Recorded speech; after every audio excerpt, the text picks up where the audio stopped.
Mike Ritchey's my name. Been involved with wrestling since I was 3 years old. You can see a picture up here when I was four, when I was in the newspaper. Um, I guess, would say a foreshadowing for my life. Um, I didn't choose wrestling. Wrestling chose me. Wrestled at North Salem, was a two-time state finalist and got a chance to go to Southern Oregon University. But my junior year, I got to go to Germany with this group of guys here tonight at the Culture Exchange team from 1982 that went to Germany.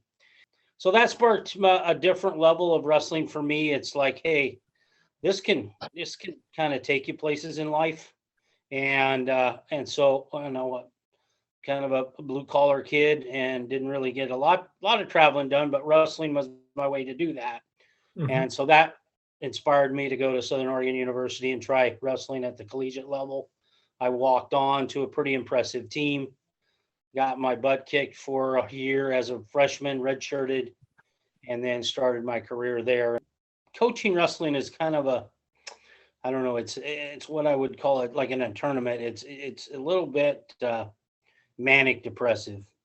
Yeah, that sounds bizarre, but wrestling coaches have to be okay not being okay because you're super excited 1 minute and then you go to the next match and then you're super down. So you have to recover pretty quick. Watching young men develop is really where the thing was for me. I'm a deer hunter, and so the freshman coming in, you're kind of like well fork and horns, if you will, which is a spiked deer like that with two horns. And then when the time you're a senior, you're going to be the big old buck with the 4 point, and you're going to rule the roost. And so that's kind of my analogy of watching that process happen was really what brought me back every year after year after year to go through that manic depressive process. And I enjoyed the hell out of it. First of all, I want to thank my Savior, Jesus Christ, and the good Lord for choosing me as a wrestler and what it did for me. I mean, it virtually gave me everything that I have in my life. I know everything that I have, I owe it to wrestling. And without it, my mind would be a different mind. So there's no way to go back in time to figure out, what really wrestling did for you because you don't know what you would have been if you hadn't done it. But you know who you are after the process is over. And I think the great things that wrestling teaches are obviously the easy ones to identify: hard work, perseverance, overcoming obstacles. But I really think the greatest gift that comes from wrestling is your ability to think.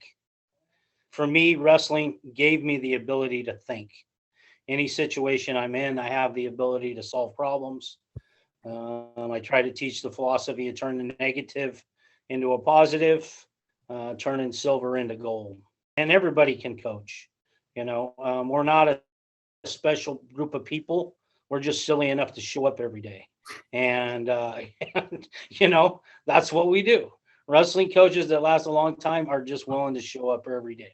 I hope I don't miss anybody, but right out in my early years, my high school coach, who was happened to be an Olympian, Bob Bizarre, and so he's one of my huge mentors. And then when I got to college, there was a guy by the name of Dan Spiesel, and I want to thank him for supporting my induction, along with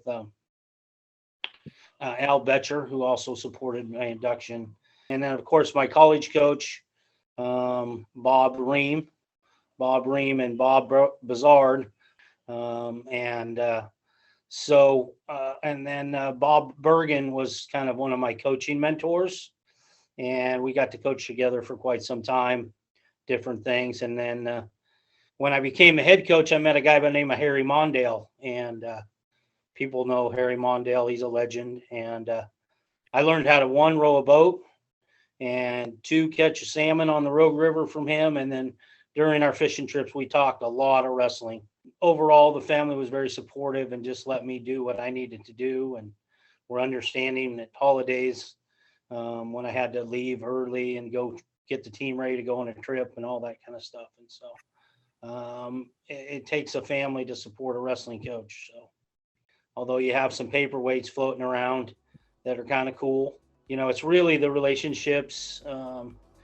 I've made a career out of turning silver into gold, and the people that are part of this program and here tonight are my gold, and that's really how I feel about it.